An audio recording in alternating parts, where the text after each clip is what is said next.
Good evening everybody, welcome back to another video. If this is your first time to the channel, let me introduce myself. My name is Ben Cardall, author of the best-selling book The Monographs, which details the real-world methods for the skill set of Sherlock Holmes, how to develop them, how to train them, how to use them in everyday life. And I now spend my days teaching everyone from all over the world how to do it for the protection of themselves and those around them. So if that sounds like something that you're interested in, by all means drop a subscription click and we shall get into the details. We're having a look at another body language video today. This one from an interview with one of the West Memphis 3.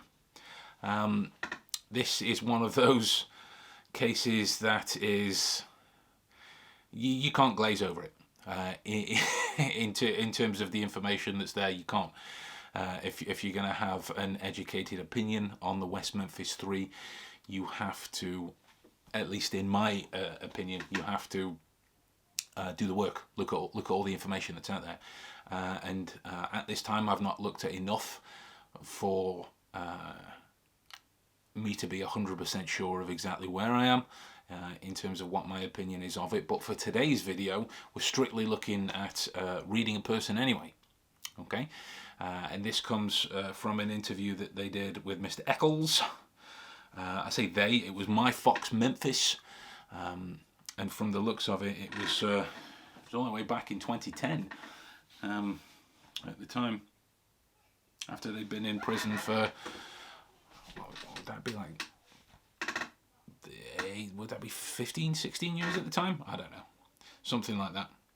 Anyway, this was the guy that was given the death penalty.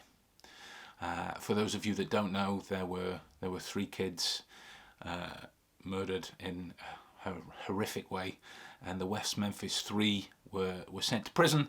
The case was just a royal balls up, to use the English slang, and they were released in I think it was 2011, 2012, something along those lines. Echols himself was one of the 3 that was sentenced to death by lethal injection, and so we're going to have a look at an interview that a lady did with him inside the prison where he was staying.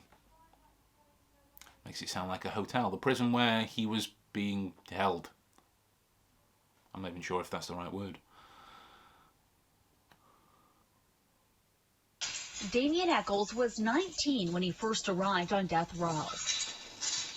There was some guard barking at me, you know, your number is 931, remember it.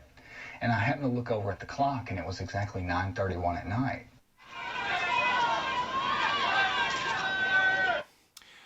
So what we get there immediately is this guy's he's an overthinker.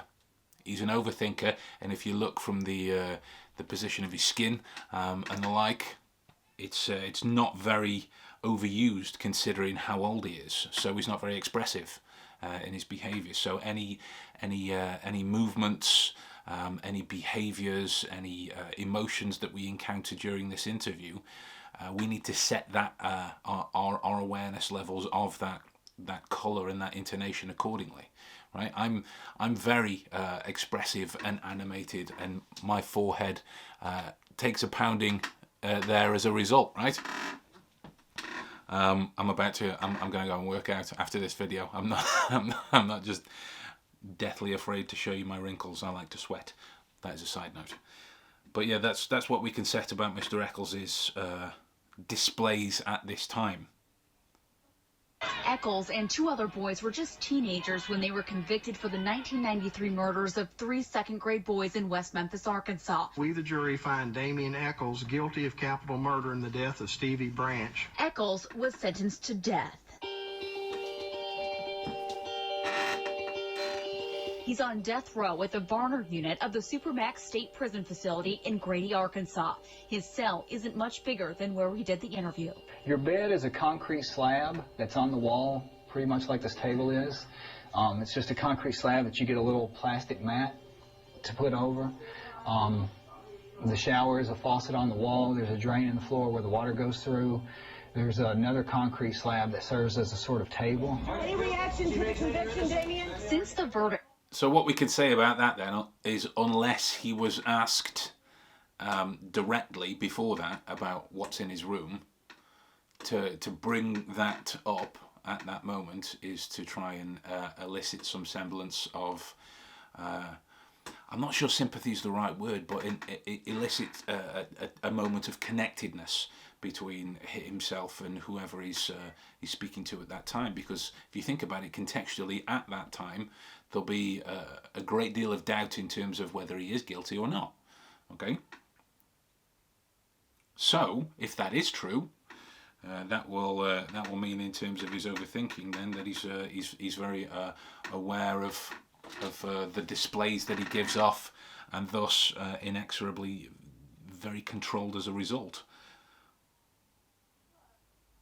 But again, that's two very different avenues, because he could very well just have been asked about what's in his cell before the cameras went on, or they cut out the question for the sake of the piece itself. Questions have loomed about whether justice was served. Documentaries and books have made the case Echols and the two other boys, dubbed the West Memphis Three, were wrongfully convicted. A number of musicians and actors have rallied around the West Memphis Three, including Pearl Jam's Eddie Vedder, who regularly visits Echols. Echols doesn't like to talk about celebrities, citing their privacy. When Eddie comes here, we'll sit here and we're talking about baseball and we're eating M&Ms. You don't equate that with the person you hear come on the radio sometimes. Another visitor who he sees every week is his wife, Lori Davis.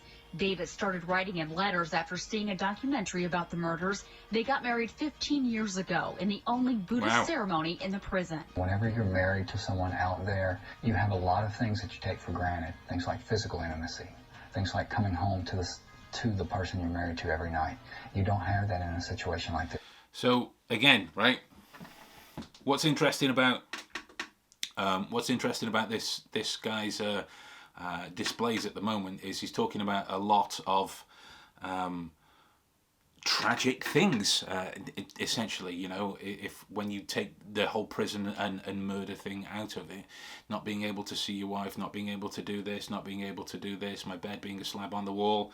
Right, and his eyebrows are very reflective of the attempt for that sadness. But, and it's a big but, guy's been on death row for over a decade at this stage. So, in terms of what will be elicited inside of his own emotional palette at this time will be severely lower than the average everyday person, just because of what he experiences on a day-to-day basis, right? So the fact that there's not a great deal going on is only going to back up either of those observations, in terms of he's not very expressive anyway, and that's just the kind of guy he is, or he's experienced so much at that particular time that he's just kind of accepting of the fact that, yeah, this is a terrible situation, but there's nothing I can do about it, right? And that'll work in line with being Buddhist as well. In that, I don't know a lot about Buddhism, but I know that does formulate kind of a path to how they approach the problems of life. In that situation, there are two types of problems: things you can solve and things you can't. Why would you worry about either? But he's very aware in terms of his displays here. Very aware. So it forces you to grow together psychologically and emotionally. You have to find other means of connecting, other ways of being together. Echols also has a son by a teenage girlfriend. He visits him on death row. He's almost the exact age Echols was when he was arrested for the murders. It's one of those things that you wrestle with, just trying to figure out, where did all this time go? Hold on. Yeah. Can I get change, please?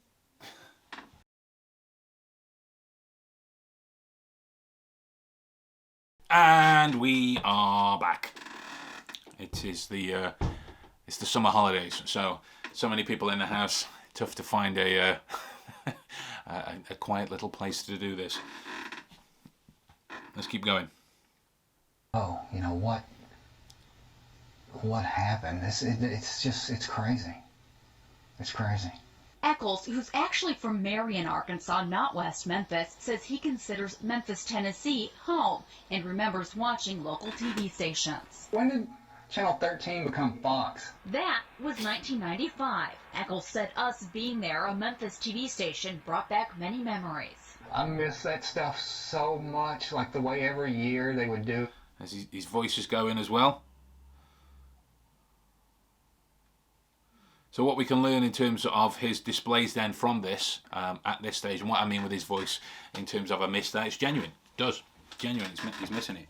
But this is the growing sensibility in relation to that kind of sadness or performance or both, or, you know, that kind of display that links towards a felt state at that time, whereas when he's thinking, when he's going through these moments of focus over a thing that's playing on his mind that leads to this, these will be the leaks in his behaviour, one-handed. In this side, there'll be the accent that is relating to that state of mind for him. You know, every 2 seconds on TV, the commercials would come on from Memphis in May. You have no idea how much stupid things like that mean to you, or things that annoy the hell out of you. You know, just the fact that you had to see it 1 billion times a day back then, you know, until it's gone, and then how much nostalgia is connected to stuff like that. You know, you can't even imagine it. Echols has missed the 21st century. Have you seen a laptop before? On TV. I've never seen one like this. Echols has a TV in his cell, no cable. He's never seen the internet or used his cell phone. In a way, I'm glad I missed a lot of that stuff, the computer stuff, the Facebook, and, you know, all that sort of stuff, because now I don't really have an interest in it, and it seems to be the thing that consumes most people's lives. Echols reads that He's right on. He is right on. The grand irony of agreeing with that whilst recording a YouTube video is not lost on me either. But yeah, I can't help but feel that was a specifically chosen thing on behalf of the MyFox team to highlight the. Have you ever seen a laptop, or you've missed this, to try and elongate the length of time that he's been away, right? Not that it's not a short time, but it's at a particularly pivotal time for change.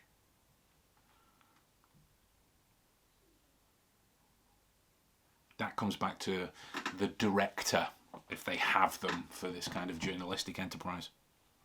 thousands of books. People think that I'm probably obsessed, sitting around thinking about the fact that I'm in prison all the time, and I'm not really. I have things that I work on. He says he studies herbs, natural healing, and meditation. One of the things that's been extremely therapeutic for me and that has allowed me to survive in here through all these years is my spiritual practice. Death row inmates are allowed to go into a caged area outside for an hour each day.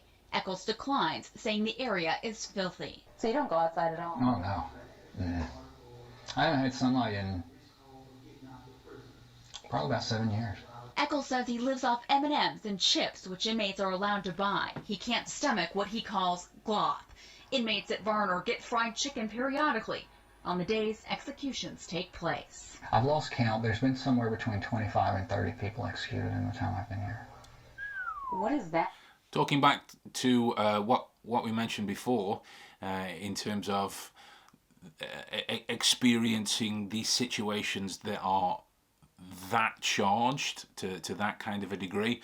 Fried chicken's come, another one of us is dying today. You experience it that often, it's going to affect the way things entangle with you emotionally, right?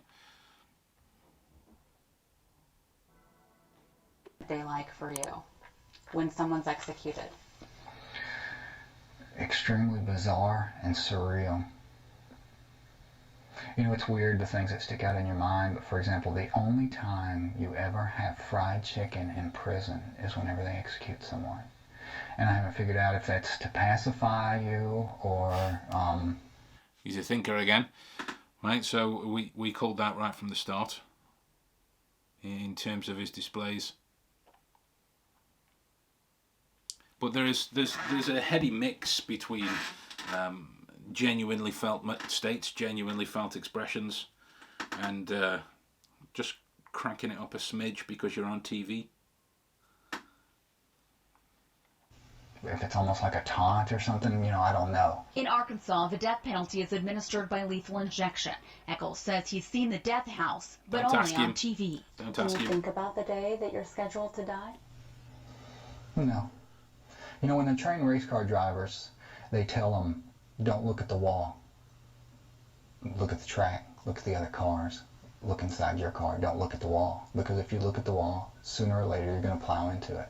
Whatever you look at, that's the direction your life is going to go in. That's the direction your energy is going to pull you in. So no, I don't think about that because I don't want to hit the wall. Defense attorneys say DNA recently tested shows no trace of Echols or the other 2 defendants at the crime scene. Earlier this month, the Arkansas Supreme Court ordered a new hearing for the West Memphis 3. Next month, Echols turns 36 years old. It's about to be 2011. It seems like just yesterday that I turned on the TV and saw these festivities for the new millennium, where it's turning 2000. And I'm thinking, how did more than a decade pass already? It just passed around me, and I'm still sitting here. Yeah. And that's the end of it. Obviously, again, music done to elicit certain thoughts, feelings, and reactions from us as those that view it. But yeah, ultimately, what we got from the guy was very low reaction level. In terms of you'd have to go really far, really long, and really hard to make him express something to a particularly large degree, because that's not within his pathology and his makeup in that area. He likes to sit and think, more akin to being a philosopher than anything else at this time, in terms of understanding why they bring out fried chicken. Is it a taunt? Is it a gift? Is it done for certain control or whatever else that he was going through at that time? Spends his time dealing in books. Is more than likely a germaphobe. As a result, is right-handed, dabbled with smoking. But yeah, the thinking, the over analyzation that he goes through, that's one of the things that can go one of 2 ways, in terms of towards positivity or negativity. It just depends on the powder keg situation, right?